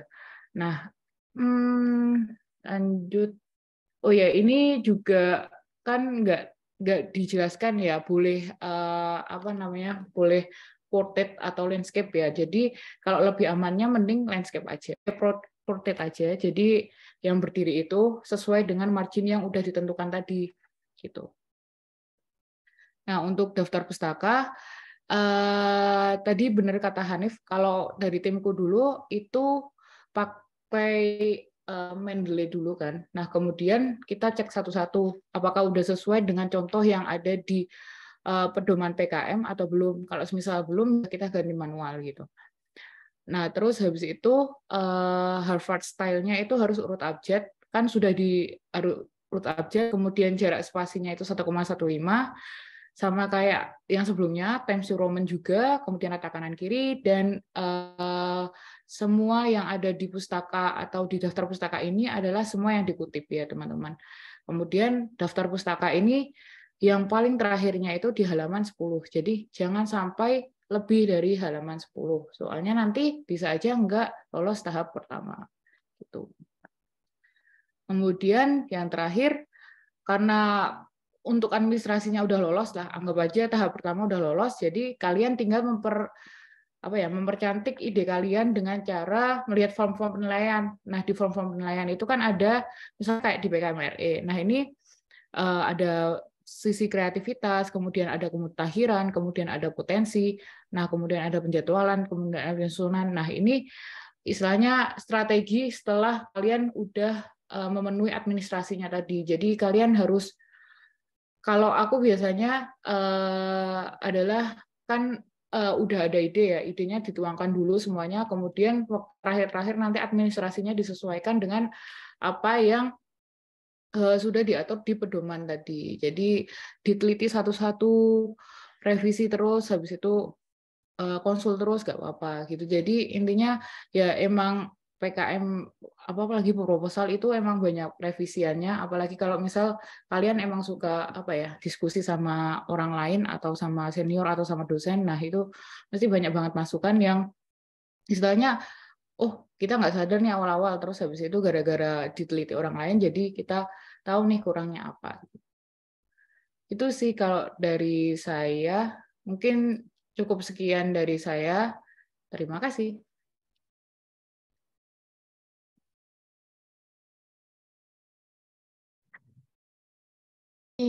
Terima kasih Mbak Zura, materinya padat banget. Kita tadi udah ngobrolin tentang aspek-aspek penilaian dan juga nanti bagaimana sih sebenarnya proposal yang bisa lolos di pendanaan seperti itu. Nah, oke. Untuk teman-teman di sini, kami buka termin pertanyaan yang pertama. Silahkan untuk yang mau bertanya dengan Mas Hanif maupun Mbak Zuhra. Oke, silahkan. Nadia dulu boleh open mic. Baik, terima kasih Mbak Nabila atas kesempatannya. Sebelumnya, perkenalkan saya Nadia Ursula, saya dari Universitas Sanata Dharma Jogja. Jadi di sini saya ingin bertanya kepada kakak-kakak, bagaimana dengan pertanggungjawaban dana dari pemerintah, terutama untuk PKM yang menghasilkan suatu bentuk nyata semacam prototipe, baik lolos timnas ataupun tidak. Apakah produknya itu diambil alih oleh kampus si tim itu sendiri atau diimplementasikan langsung ke masyarakat?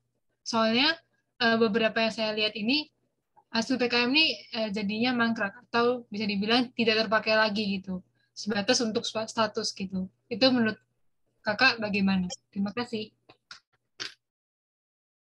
Oke, baik. Terima kasih pertanyaannya bagus sekali. Oke, selanjutnya dari Tika. Silahkan, Tika Raudotup.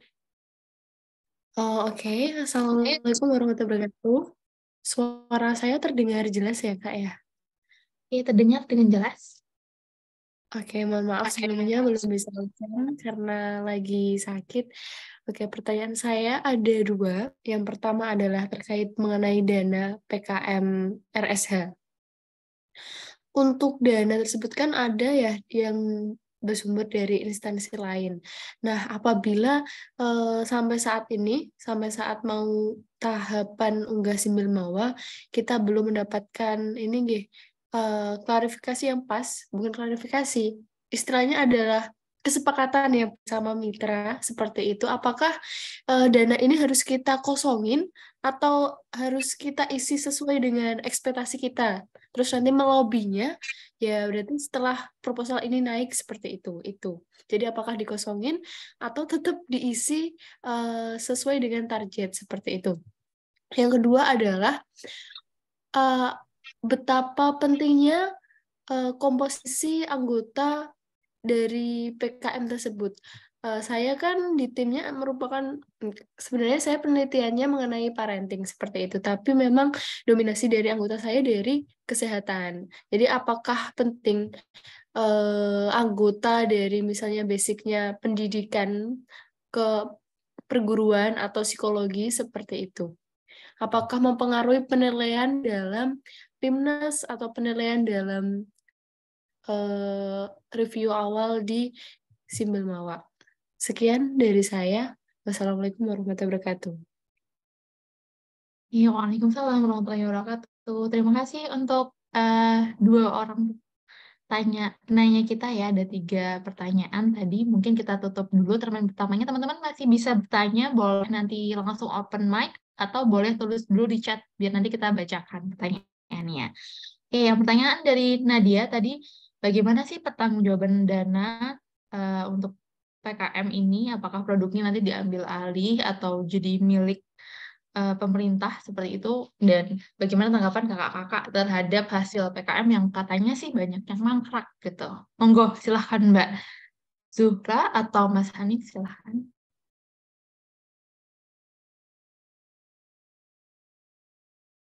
Oke, mungkin dari saya dulu ya, atau Zuhra. Kamu aja dulu, Nif. Oke, silahkan.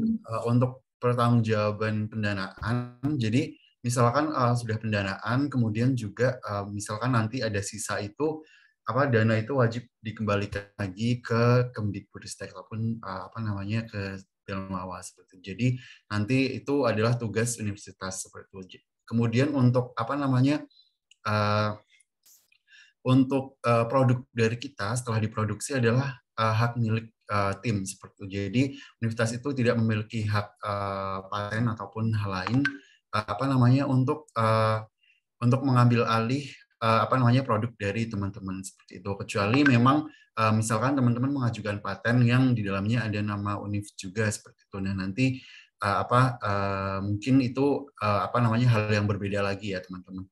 Kemudian untuk tanggapan saya terkait PKM ataupun produk PKM yang tidak ada keberlanjutan, sebenarnya itu adalah tanggung jawab ataupun bukan itu tergantung dengan tim masing-masing ya. Ada teman saya yang ikut PKM kemudian tidak lolos di PIMNAS ataupun ada juga yang ikut PIMNAS tapi tidak dapat juara. Nah, dia itu PKMKC membuat prototipe seperti itu dan setelah dia lulus kuliah itu dia mengembangkan bisnis yang notabene adalah dia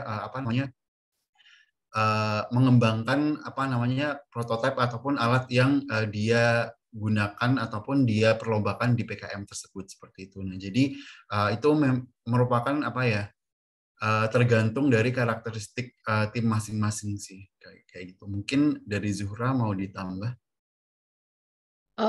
Udah cukup sih sebenarnya. Iya, tadi untuk buat produk-produk yang mangkrak gitu ya istilahnya itu emang karena istilahnya kan di tanda tangan tanda tangan perjanjian antara PKM, istilahnya jalannya PKM itu kan cuma selama 3 bulan sampai 5 bulan ya. Selain itu kan istilahnya udah terserah kita gitu, mau diapain aja terserah gitu.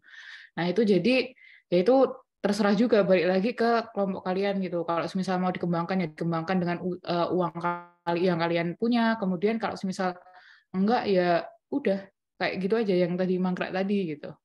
Itu sih kalau dari aku.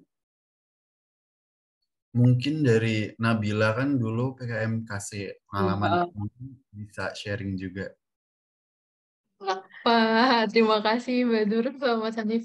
Iya sih, benar setuju. Intinya PKM sendiri tadi kan tujuan awalnya memang membentuk pribadi-pribadi yang tadi ya tujuan utamanya gitu. Sebenarnya perjalanan PKM itu kalau buat pribadinya kita, ya memang kesannya mungkin beberapa produk nggak bisa langsung diimplementasikan teman-teman. Tapi percaya aja kita kan sebenarnya memang penelitian.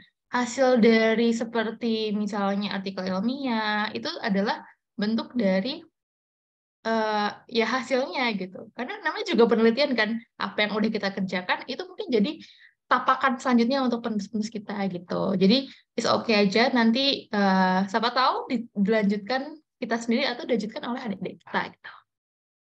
Ini itu aja ya menambahkannya. Selanjutnya dari Kak Tika Raudotun, tadi ada 2 pertanyaan. Yang pertama tentang dana PKM RSH, bagaimana dengan dana yang diberikan dari instansi lain? Itu mungkin monggo Mas Hanif atau Mbak Zuhra. Mungkin dari PKM RSH itu yang pertama itu nggak ada mitra ya, jadi nggak ada kewajiban untuk memberikan dana. Misal pun di PKM lain yang ada mitra juga mitra nggak wajib memberikan dana seperti itu. Jadi untuk dana dari pihak lain itu nggak ada kewajiban untuk memberikan seperti itu. Dan misalkan teman-teman misalkan mau penelitian RSH nih, terus teman-teman ingin ke luar pulau seperti itu dan ataupun di luar daerah seperti itu, dan ada kerjasama antara pemerintah dan pemerintah daerah tersebut, dan ada kesepakatan untuk memberikan dana sesuai dengan ketentuan PKM. Nah itu harus di proposal itu harus sudah jelas seperti itu. Nah nggak boleh kayak tadi misalkan setelah pendanaan baru ada yang perjanjian tertulis kembali seperti itu. Nah itu nggak boleh ya teman-teman kayak gitu. Nah misalkan misalkan kalau hanya hal-hal simpel, misalkan teman-teman nginep di masyarakat lokal seperti itu, kemudian tempat nginepnya kemudian juga makannya itu dibiayai masyarakat lokal di situ seperti itu, dan teman-teman nggak mengeluarkan biaya, nah itu nggak perlu ditulis saja seperti itu, memang kayak proses penelitiannya kayak gitu. Mungkin ada tanggapan mungkin dari Mbaknya tadi, ada menyinggung mitra seperti itu, mungkin bisa diperjelas maksud dari mitra penelitian itu bagaimana, soalnya untuk RSH ini nggak ada mitra ataupun perjanjian mitra dan lain sebagainya seperti itu. Baik Kak, jadi memang di universitas saya sendiri, teman-teman yang pernah lolos ini pendanaan mitra atau instansi lain ini diisi dari fakultasnya. Jadi kami dapat bantuan dari Univ ya, PT itu kategori PT, tapi instansi lain ini seperti Bapak Ibu dosen gitu yang ikut mensupport, ikutnya memang instansi lain seperti itu. Jadi memang belum ada kesepakatan real seperti itu, tapi memang beberapa setelah pengumuman lolos biasanya ada mungkin memang support ya dari fakultas seperti itu. Jadi apakah kita masukkan atau memang tidak usah, Kak, seperti itu? Oh iya, kalau menurut saya nggak usah dimasukkan sih, karena bakal riskan nanti antara proposal dan pelaksanaan, apalagi kan terkait dengan dana ya. Ini itu nggak boleh, pokoknya udah hal yang rigid itu, nggak boleh ada perbedaan seperti itu. Kemudian tadi terkait dengan bidang yang berbeda seperti itu. Nah, untuk terkait bidang yang berbeda sebenarnya untuk PKM RSH ini lumayan fleksibel sih sebenarnya.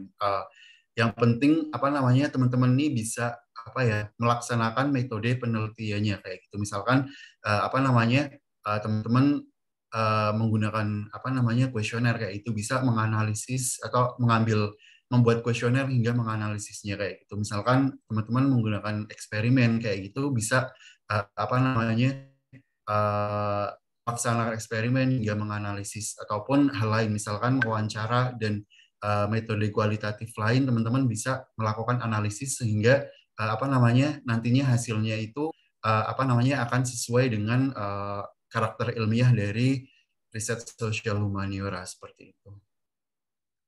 Mungkin itu atau Zura ada tambahan?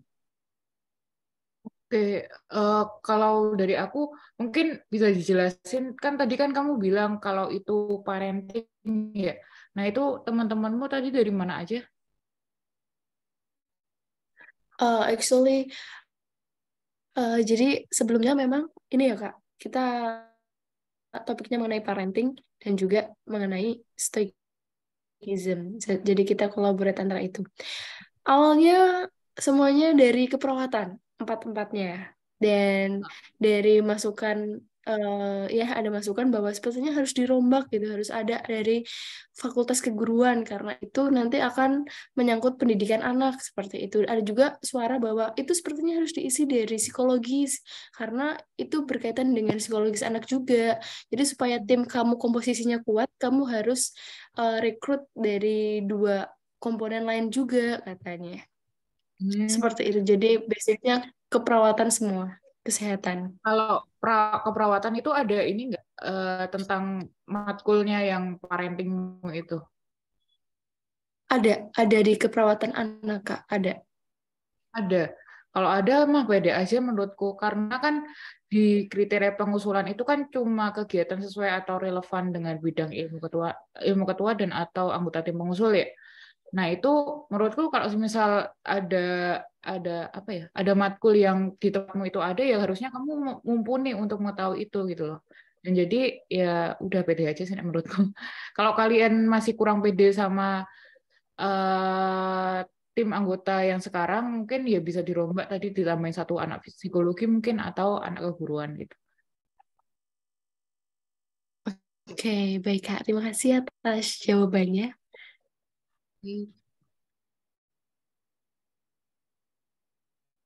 Oke, baik. Terima kasih buat Mas Hanif dan juga Mbak Zura yang udah memberikan jawaban. Tadi juga udah ditanggapi langsung oleh Tika ya. 2 pertanyaan sudah dijawab. Teman-teman, kita masih buka pertanyaan karena masih ada waktu sampai 21.30. Tapi sebelum teman-teman nanti lanjut bertanya, bisa di-hold dulu nih. Kita akan kedatangan Mas Putra. Mas Putra, ada Putra?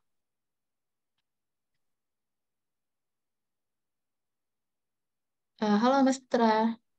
Tadi udah ada yang Iya, mau halo. bertanya.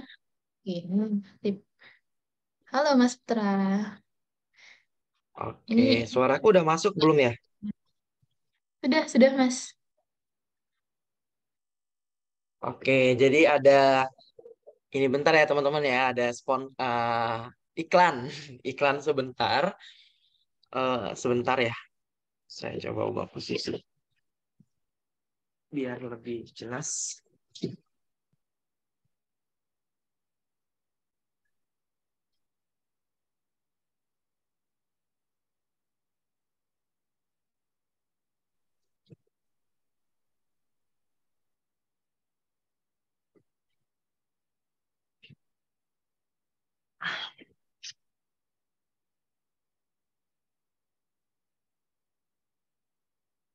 Oke, oke.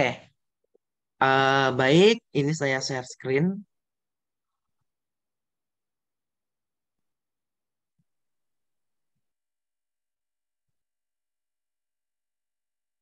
Oke, oke teman-teman ya, ini ada sedikit iklan. Jadi sambil menunggu pertanyaan, teman-teman membuat pertanyaan.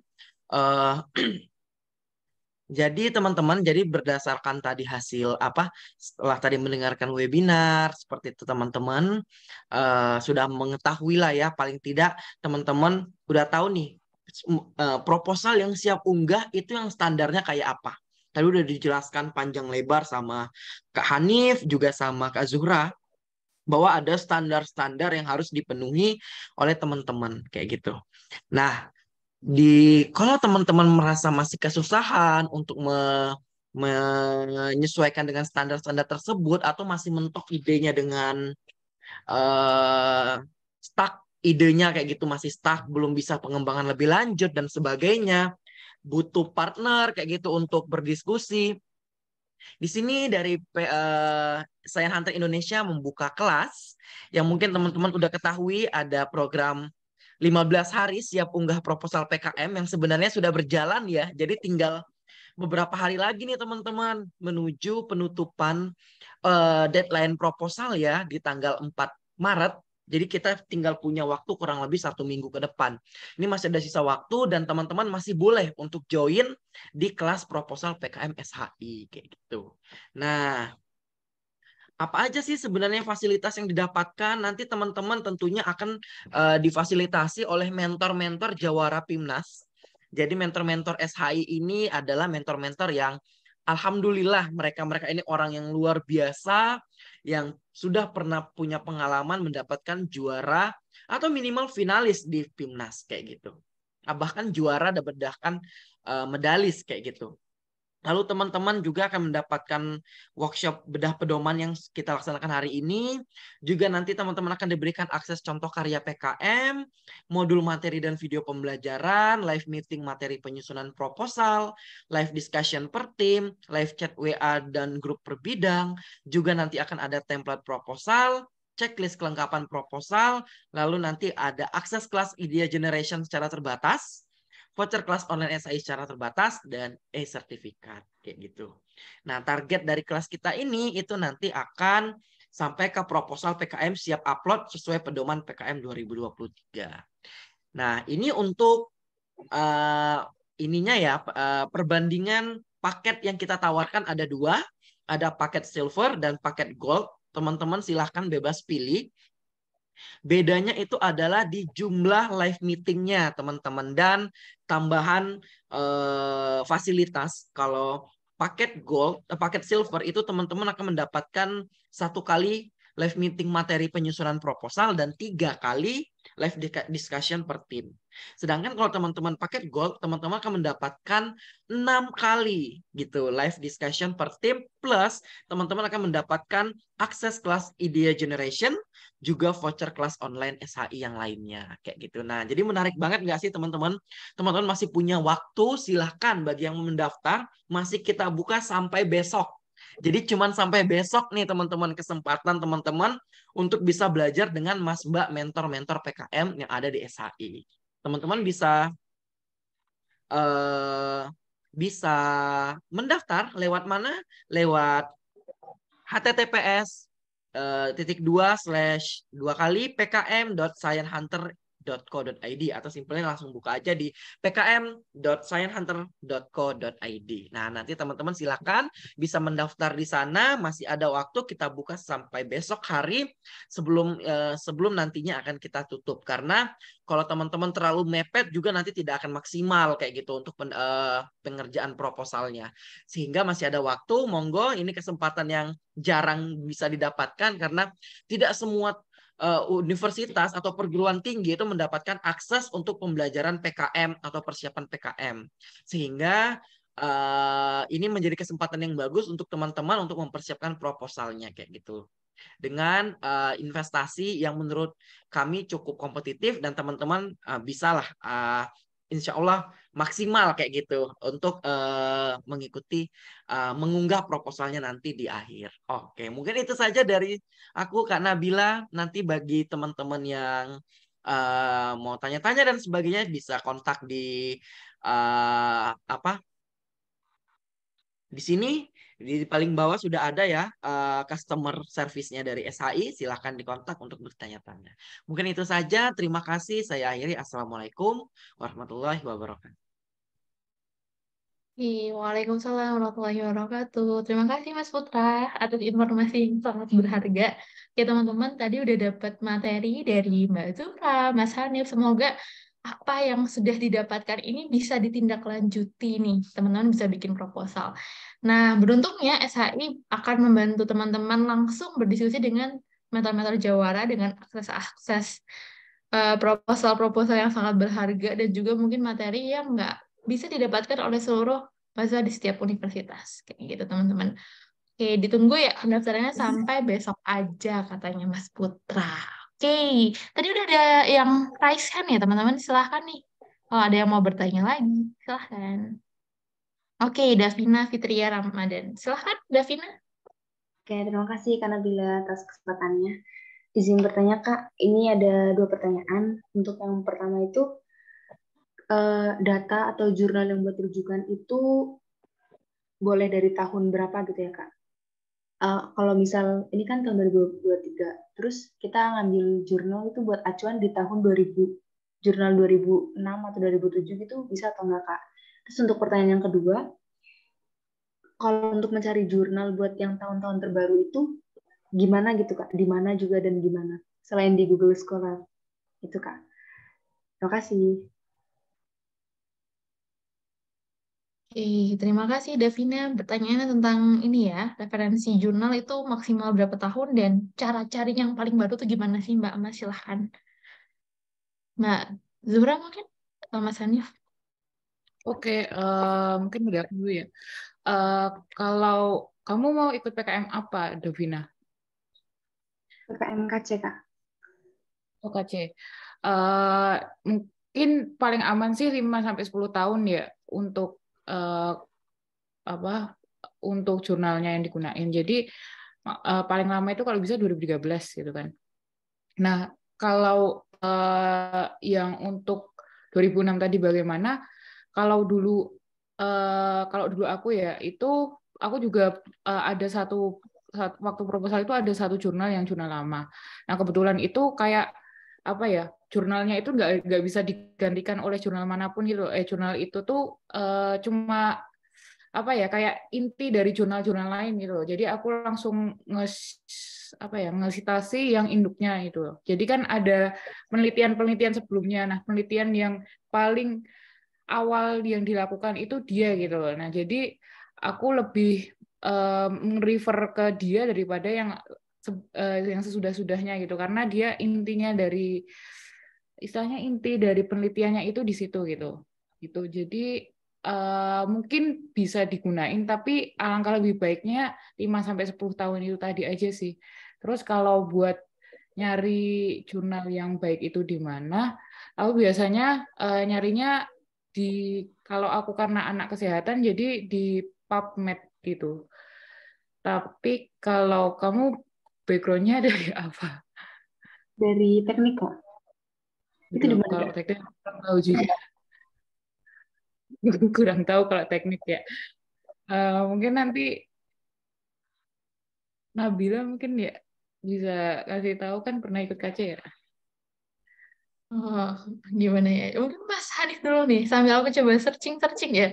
Kalau teknik cari di mana ya? 2 tahun depan saya. Kalau Silahkan, Mas. dari aku pribadi sih nggak ada, maksudnya kadang universitas masing-masing kan udah apa namanya langganan jurnal gitu ya, list-list jurnal internasional dan juga nasional kayak gitu. Nah itu bisa gunain dari itu, ada kayak apa namanya Springer kayak gitu, ataupun Scope apa namanya Science Direct kayak gitu. Kemudian ada apa namanya apa sih Francis itu loh, apa sih, lupa lah pokoknya. Nah itu pokoknya apa namanya, mungkin dari universitas-universitas ini ada udah langganan kayak gitu. Nah, atau apa teman-teman bisa cari juga kok di apa namanya di Google kayak gitu, mungkin kayak search apa kayak sumber-sumber jurnal internasional yang open access kayak gitu. Nah itu bisa apa pasti nanti ada banyak list-listnya kayak gitu sih.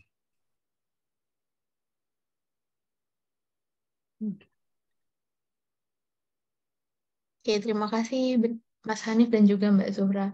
Mungkin kalau dulu pengalaman untuk bagian-bagian teknik itu, apalagi PKM-KC kan nanti banyak materinya teoritik, ya teoritik sedikit ada Kalau KC biasanya lebih longgar nih setahu saya. Kan ini para pematerinya memang paling paling ahli-ahli nih dari RE dan dari PSH. Tapi kalau dulu saya di KC itu bisa menggunakan buku-buku teknik. Nanti pilih yang paling baru, misalnya versi paling baru. Atau sebenarnya juga diperbolehkan website gitu setahu saya. Mungkin bisa dicek lagi di pedoman kayak gitu. Yang penting terpercaya aja. Dan memang yang kalau dulu sih paling sering pakai jurnal langgan dari universitasnya. Itu udah gratis, bagus-bagus lagi. Ya, salah.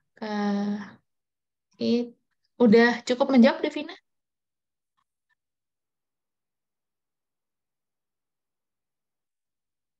Oke, sambil menunggu Davina, mungkin ada yang ingin bertanya lagi, teman-teman? Masih dibuka nih pertanyaannya. Mumpung ada kesempatan bertanya langsung dengan Mbak Zuhra dan juga Mas Hanif.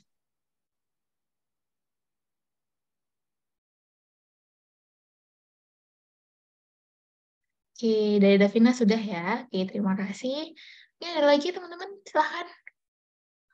Kita tunggu nih. Sudah ada pertanyaan dari Yuda Tama. Oke. Mohon maaf Kak, izin bertanya, pada panduan PKMK ada tahap-tahap seleksi seperti seleksi nasional, lolos pendanaan, laporan kemajuan PKP 2, laporan akhir PIMNAS di setiap tahap tersebut. Apakah langsung ada pengumuman pemenang setiap tahap seleksi, atau nilai dari semua itu jadi diakumulasi menjadi awarding pada tahap PIMNAS? Itu bagaimana ya Mas Hanif dan juga mungkin Mbak Zuhra, silahkan. Kalau setahu saya itu ini ya langsung diakumulasi ya di wording. Mungkin untuk pengumuman yang proposal ini untuk ini ya untuk didanai. Nah itu mungkin dianggapnya pemenang dulu ya, pemenang dari proposal.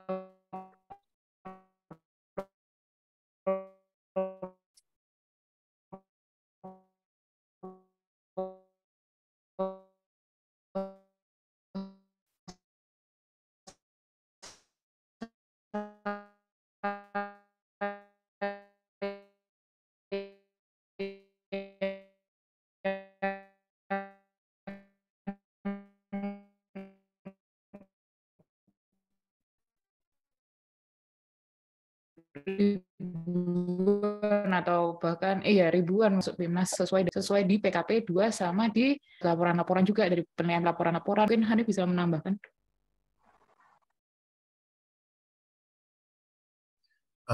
Mungkin bisa dicek di panduan ya.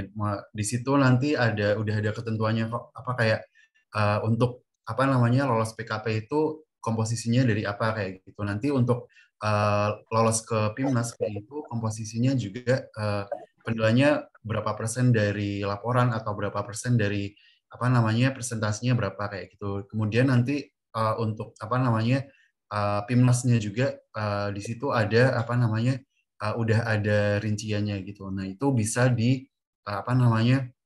Bisa dilihat di tiap bidang PKM-nya seperti itu. Oke, terima kasih Mas Hanif dan juga Mbak Zuhra ya. Tadi sudah menjawab pertanyaan dari Yuda. Yang intinya setiap tahap itu udah ada pedomannya. Nanti ada proposal, habis itu dinilai menjadi di PKP 2 untuk lolos PIMNAS dan juga nanti pemenang PIMNAS-nya. Tapi teman-teman yang paling penting adalah sekarang mengerjakan proposalnya dulu, karena proposal yang baik nanti akan menghasilkan hasil karya yang baik juga nanti. Oke, jadi jangan lupa fokus dulu mungkin ke proposalnya. Ada lagi pertanyaan dari teman-teman? Oke, terima kasih juga Yuda atas pertanyaannya. Silahkan, masih ada 5 menit ya, belum penutupan.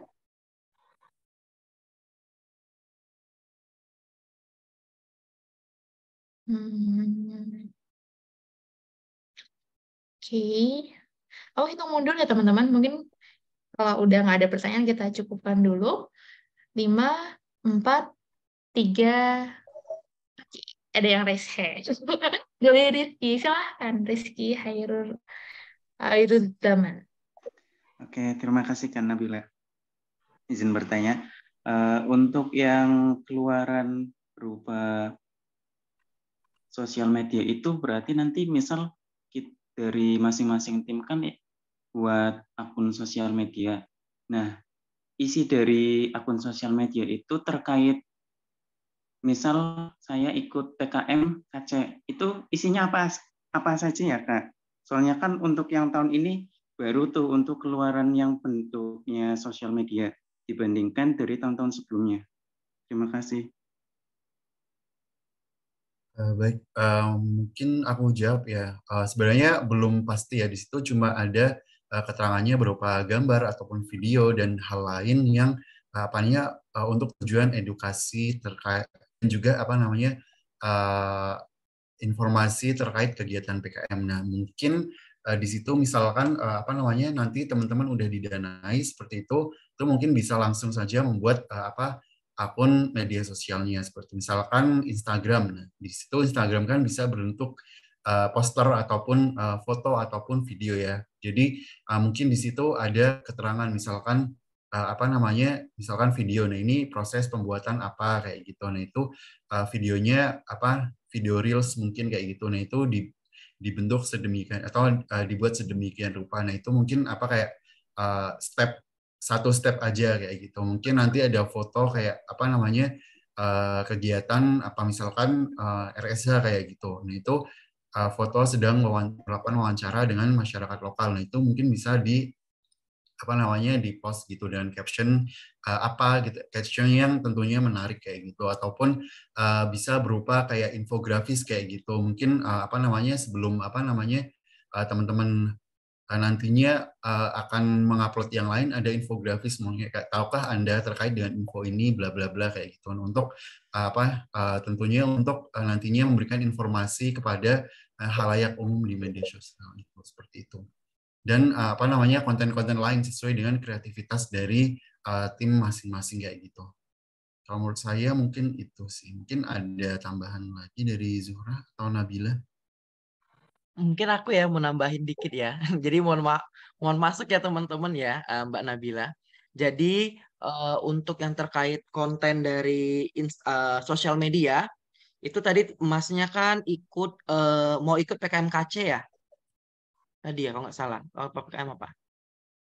Iya, tadi Kak. PKMKC. Oh, KC, oke. Oke, teman-teman sebenarnya bisa lihat di buku pedoman. Mungkin ini aku share.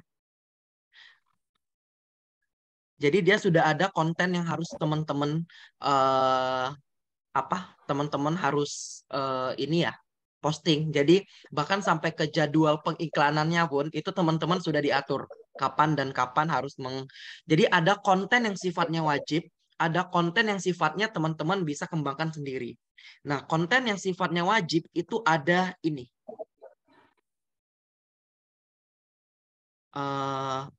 Jadi ini ya, mana ya? Ini bisa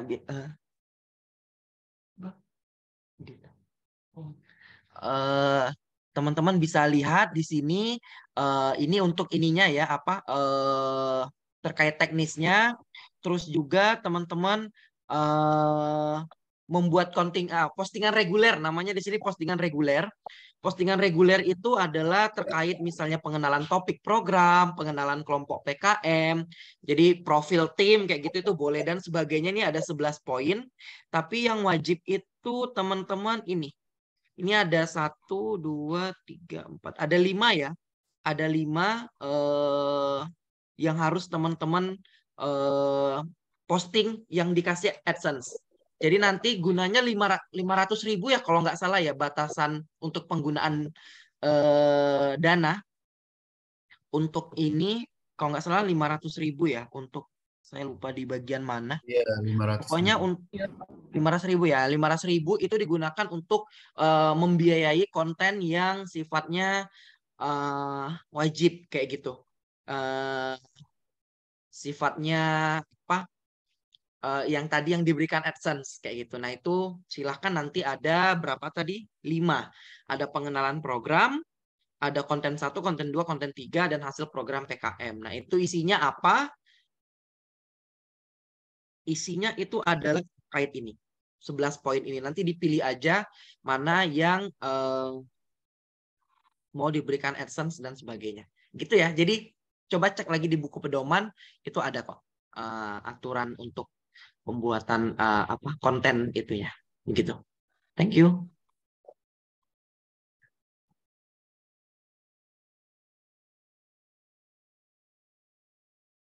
Oke, terima kasih banyak Mas Putra. Wah, memang PKM berjalan nih teman-teman. Kalau teman-teman ikutan daftar kelas, pasti bisa ketemu Mas Putra, sang PKM berjalan. Oke, Mbak Zura mau menambahkan?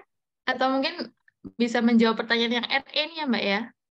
Ada yang baru bertanya nih tentang ya PKM RE tentang bab 3 metode riset pada subbab luaran dan indikator capaian setiap tahapan itu baiknya disusun bagaimana? Apakah dalam bentuk presentase target atau bagaimana ya? Silahkan, Oke, Mbak. kalau dulu waktu aku PKM itu diajarin dosennya itu untuk indikator capaian di setiap tahapan itu maksudnya ini kalau semisal kamu metodenya ingin metode ekstraksi ya. Nah, kemudian dari hasil ekstraksi itu apa yang kalian dapat? Oh ya, persentase rendemen. Nah, itu jadi yang kalian tulis dari jadi di indikatornya itu dari misal mendapatkan ekstrak A ya. Nah, outputnya ya hasil rendemen dari ekstrak A gitu, persentase rendemen dari ekstrak A gitu. Jadi cuma kayak gitu aja sih. Jadi misal kamu pengen paham maksudnya enggak, Sugi?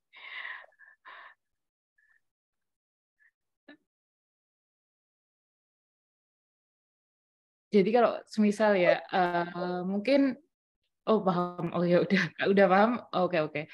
Kemudian kalau yang buat subbab rumusan masalah itu kalau dulu aku PKM-an itu sendiri sih. Setelah latar belakang kemudian ada rumusan masalah gitu. Itu aja sih. Mungkin Hanif mau menambahkan juga, Hanif. Mungkin enggak sih, belum kayaknya. Oke, terima kasih Mbak Zura, Mas Hanif. Tadi sudah dijawab oleh Mbak Zura yang bagian RE banget gitu ya. Oke, selanjutnya pertanyaan terakhir ya, teman-teman. Mohon maaf sekali karena waktunya sudah habis. Rizky Hoyrun Roza masih ingin bertanya kah? Dari Rizky. Hairul Zaman, mohon maaf. Sudah cukup, Kak.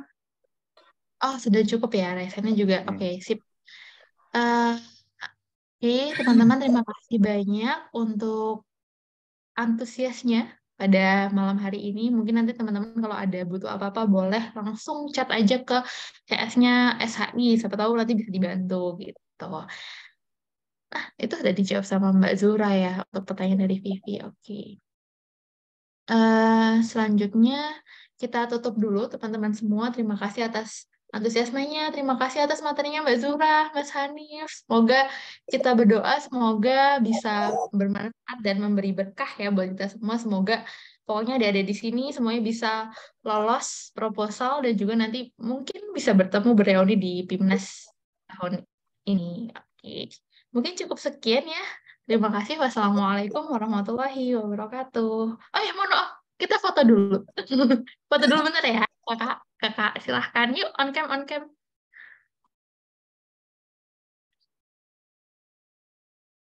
Oke. Kita tunggu ya sekitar 10 detik nih, teman-teman, kalau masih mau on cam. 1, 2, 3, 4, 5, 6, 7, 8, 9, 10. Oh ya, udah apa? Kita on cam dulu aja ya. Ada beberapa teman-teman yang udah on cam. 1, 2, 3. Oke, lagi. Oke. Dari satu dulu. 1, 2, 3. 1, 2, 3. Oke. Terima kasih semuanya atas partisipasinya pada hari ini. Saya sebagai moderator mohon maaf bila ada kesalahan dalam membawakan acara. Wassalamualaikum warahmatullahi wabarakatuh. Waalaikumsalam warahmatullahi wabarakatuh. Teman-teman.